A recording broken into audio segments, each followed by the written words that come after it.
recebeu dados para que eles não jogassem muito longe de Porto Alegre, Porto Alegre ou até Novo Hamburgo, então se estabeleceu 2 números também para o clássico Novo Hamburgo e a Noruega, então, consequentemente, e os demais não vão sortear.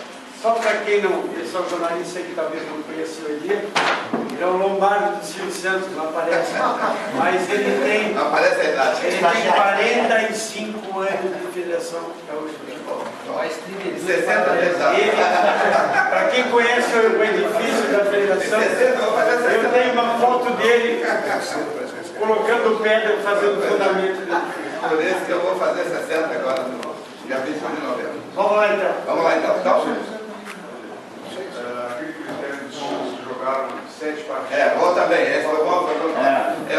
Esse ano, nós temos 4 clubes para disputar exatamente essas 8 manos. Mas nós só vamos colocar as 2, porque, em consequência do Brapel, o próprio Aimoré e Novo Hamburgo, que é o local, ele diminuiu então para esses 2 que não vão entrar no sorteio direto, no julgamento, então sobraram 2 vagas para ser sorteado entre 4, que é o Veranópolis, o Esportivo, São Luís e o Majadense, que jogaram só 7 no ano passado e esse ano queriam jogar 8, mas em consequência da situação de ter que determinar outros níveis para o seu papel e para o grupo, vamos fazer o sorteio novamente, certo? Então nós vamos ter ano passado, o Cano Limpa jogou 7 jogos em casa, mas esse ano vai jogar 8.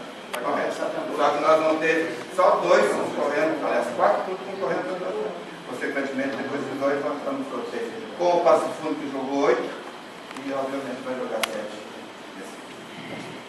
Então nós temos no grupo A o Inter, número 1, São José, número 2, nós reservamos 2, e número 14, o Cruzeiro, o Caju, número 4, e o número Tá na 10, tela, pessoal. número 10. Não quer fazer Tá na tela. sorteio do Brapel, que precisa. Vamos fazer agora, já vamos fazer agora. Estou só citando os números 12 que já estão definidos.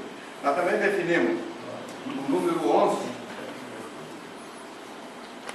Número 11 para o São Paulo. Número 11 para o São Paulo.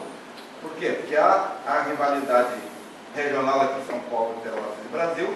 Então, reservamos também o 11 para o São Paulo. Por quê? Para que o São Paulo jogue em casa com o Brasil ou com o Pelotas e vice-versa aqui em Caxias. Não vai jogar as 2 em casa. As 2 em Pelotas, que pegue um lá também. Tá. Ele não vai jogar as 2 em Pelotas ou as 2 em Rio Grande. Então, ou jogar com o Brasil lá, evidentemente, vai jogar aqui em casa